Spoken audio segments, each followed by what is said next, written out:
bienvenidos todos. Gracias por darse el tiempo y el espacio de estar aquí.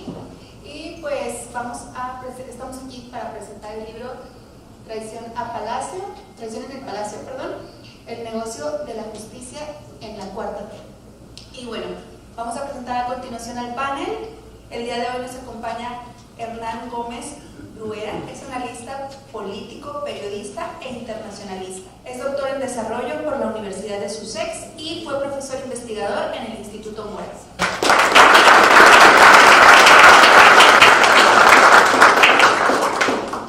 Y pues para presentar el libro nos acompaña en el día de hoy la maestra Ivonne Bustos Paredes. Ella es internacionalista, egresada del Tecnológico de Monterrey. Y también nos acompaña Eloy Garza, abogado, maestro en letras por la UNAM. El libro relata de manera minuciosa y diría yo valiente un mecanismo operado desde la oficina de quien fuera el consejero jurídico de la presidencia de Andrés Manuel López Obrador durante los primeros 3 años de su administración y quien dejó el cargo y el encargo, como el propio presidente señaló, en el 2021. Apenas unos meses después, justamente de las elecciones que dieron pie a cambios estratégicos en la administración federal. El entramado realizado desde las altas esferas de la presidencia deja al descubierto el tráfico de influencias, pago de favores, manipulación y abuso de confianza por parte de un personaje oscuro que opera eficazmente en Palacio para sacar adelante sus objetivos personales, que dan cuenta de una ambición desmedida que engloba una red que salpica a despachos privados y al Poder Judicial principalmente. Un personaje con ese poder y con esa influencia definitivamente no pasó inadvertido. En todos los rincones del país él resultaba conocido, en donde resultaba un nombre frecuente en muchas mesas, un hombre que debido a situaciones, anécdotas o chismes que lo involucraban en diferentes ámbitos de influencia, traspasaba a todas luces las facultades que como servidor público él ejercía en presidencia. Nuevo León no fue ajeno a este personaje. De acuerdo a lo que relata el autor, sus tentáculos y perversos enredos alcanzaron también a nuestro estado, principalmente en la elección de 2021, que fueron muy polémicas y de las cuales pues tenemos todos memoria de lo que sucedió. Es de resaltar la audacia y la valentía que el autor muestra a lo largo de la narración, ya que las redes de poder e influencia en el ámbito jurídico y judicial están activas. Los amigos y quienes deben favores al personaje central están en todas partes. Y sin embargo, el periodista se atreve y nos comparte esta publicación producto de años de investigación que atrapa y pone a reflexionar al lector. Nuestro gran amigo Hernán Gómez le ha presentado todos los que tiene ahí. Bueno, este no, pero el de la 4T. Sí, todos los de la 4T. Todos los de la 4T. En todos los sótanos de los gobiernos, incluso fíjense en algunos democráticos, siempre existe una figura que se llama broker. Un broker es un fulano bien conectado en el poder que compra y vende favores y cobra una comisión por cada servicio que presta. Hernán Gómez Bruera cuenta la historia de uno de estos brokers de alto nivel que se infiltró a lo más alto del gobierno de la 4T y que se llama Julio Scherer, que sea homónimo del más célebre periodista del siglo XX en México, a quien muchos de los que estamos aquí, porque somos gente ilustrada, conocemos, apreciamos, valoramos y respetamos su memoria. No es una casualidad. Julio Scherer Ibarra es hijo precisamente del legendario Julio Scherer García, creador de la revista Proceso. Julio Scherer cometió una traición a la memoria de su señor padre. Julio Scherer, el broker, no el gran periodista, cometió una traición al pueblo de México. A Julio Scherer padre le gustaba una frase del intelectual argentino Arturo Jauretche.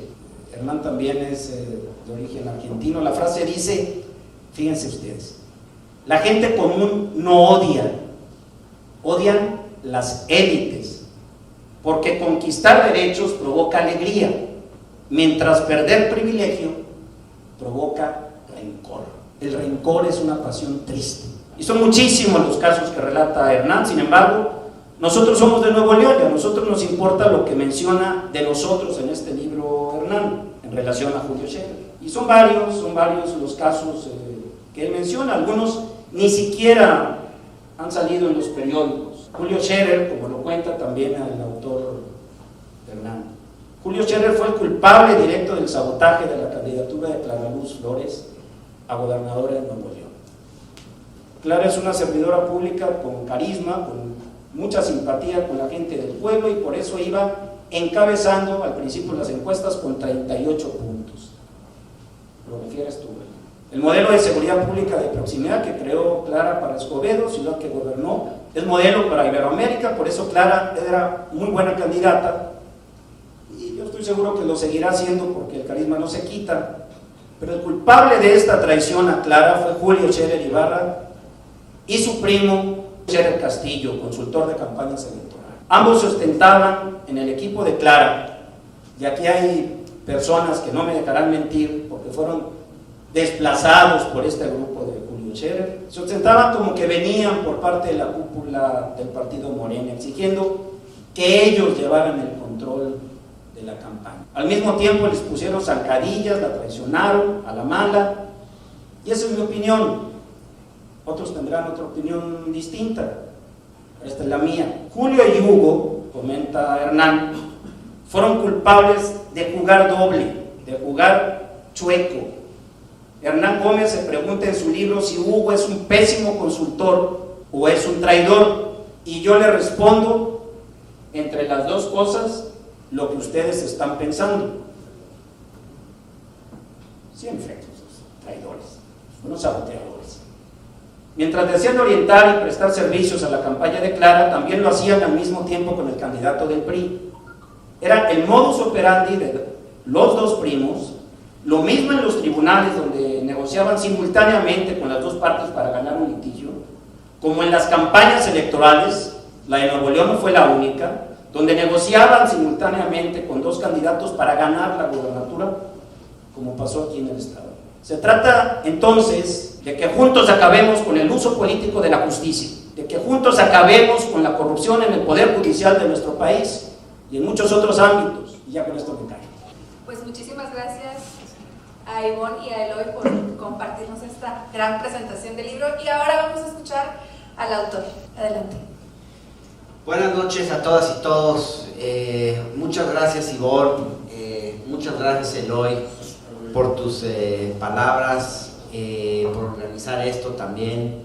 No fue fácil escribir este libro, porque en efecto, como Eloy lo dijo, pues yo soy un simpatizante, he sido un simpatizante de la 4T, lo sigo siendo. Me he sorprendido porque mucha gente de la propia 4T pues me ha felicitado o le ha gustado este libro. No todos lo han dicho públicamente, digamos, sí ha habido, digamos, ese cuidado. Hay algunos que están incómodos con que haya salido este libro, pero nadie me ha dicho que lo que yo escribí no sea cierto.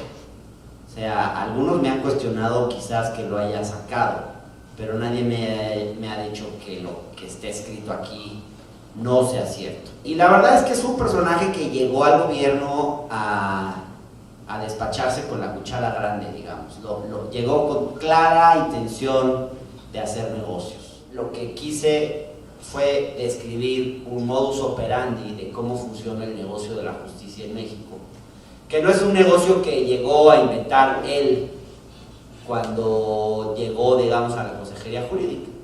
Es algo que existía desde antes, que lo habían operado otros brokers antes que él. Digamos, hay unos personajes llamados brokers de la justicia, que Eloy lo describió muy bien, que son los que intermedian la relación entre grandes despachos de abogados y jueces. De hecho, el propio Julio había sido un broker antes de llegar al gobierno federal.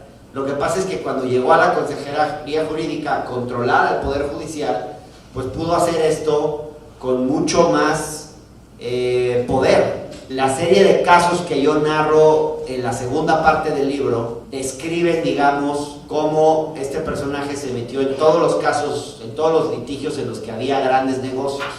esta es una historia que va más allá de un personaje.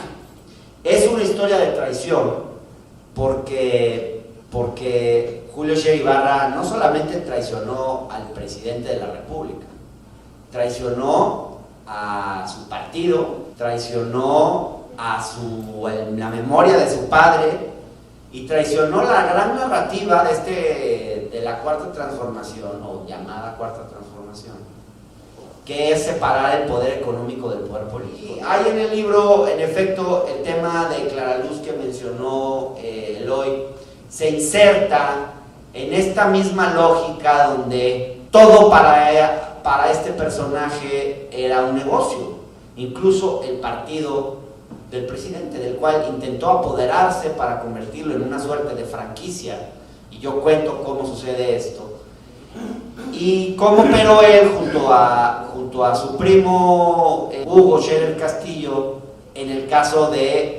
varios casos, en varios estados en la elección de 2021. En algunos casos apoyaron a candidatos de la oposición.